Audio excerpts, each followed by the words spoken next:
আসসালামু আলাইকুম রহমতুল্লাহ। সকলে কেমন আছেন? আজকে একটি গুরুত্বপূর্ণ সুন্নাহ নিয়ে আলোচনা করব ইনশাআল্লাহ। মিসওয়াক একটি গুরুত্বপূর্ণ সুন্নাহ। রাসূলুল্লাহ সাল্লাল্লাহু আলাইহি ওয়াসাল্লাম ইরশাদ করেছেন, মিসওয়াক আল্লাহকে খুশি করে এবং মুখকে পবিত্র করে। এবং মিসওয়াকের অসংখ্য অগণিত উপকারিতা ফজিলত আছে। সেই বিষয়ে আমরা সামনে আলোচনা করব ইনশাআল্লাহ। মিসওয়াকের 70-এর অধিক উপকারিতা আছে। দুনিয়াবী উপকারিতা তো আছেই, আখিরাতের উপকারিতা আরও বেশি।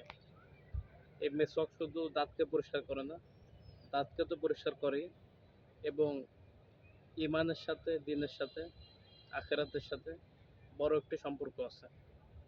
আমরা খাওয়া দাওয়া করার পরে দাঁতের ফাঁকে ফাঁকে বিভিন্ন খাদ্যকণা থাকে। এই খাদ্যকণাগুলি দাঁতকে চরমভাবে ক্ষতি করে।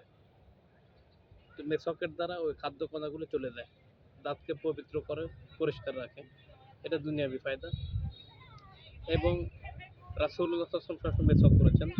হাদিসের মধ্যে এসেছে, যখনই জিবরিল আমিন আলাইহিস সালাম নবীর কাছে আসতেন, তখনই তাকে মেসওয়াকের আদেশ করতেন, মেসওয়াকের গুরুত্ব বোঝাতেন। রাসূলুল্লাহ সাল্লাল্লাহু আলাইহি ওয়াসাল্লাম ইরশাদ করেছেন, যদি আমি আমার উম্মতের উপরে কঠিন হয়ে যাবে মনে না করতাম, তাহলে প্রত্যেকের জন্য প্রত্যেক নামাজের শুরুতে মেসওয়াক করাকে আবশ্যক করে দিতাম, ফরজ করে দিতাম। এবং রাসূলুল্লাহ সাল্লাল্লাহু আলাইহি ওয়াসাল্লাম মৃত্যুর আগে সর্বশেষ মেসওয়াক করতে করতে ইন্তেকাল করেছেন। এই জন্য মেসওয়াকের গুরুত্ব অপরিসীম, অনেক বেশি। এবং সবচেয়ে বড় উপকারিতা হলো মেসওয়াকের দ্বারা মৃত্যুর সময় ঈমান নসিব হয়। এটা সবচেয়ে বড় উপকারিতা। তো আল্লাহ তাআলা আমাদের সকলকে মেসওয়াক করার তৌফিক দান করেন। এবং তার কয়েকটি গুরুত্বপূর্ণ বিষয় আছে। রাসূলুল্লাহ সাল্লাল্লাহু আলাইহি ওয়াসাল্লাম জাইতুনের ডাল দ্বারা মেসওয়াক করেছেন। এর জন্য জাইতুনের ডাল গুরুত্বপূর্ণ। এবং নবীজি বলেছেন, আমার পূর্বে যত নবী মেসওয়াক করেছেন সকলে জাইতুনের ডাল দ্বারা মেসওয়াক করেছেন। আমরা যে কোনো ডাল দ্বারা মেসওয়াক করতে পারি। তো মেসওয়াক 1 বিঘত হবে, এবং সেটা 1 বিঘত পরিমাণ হবে।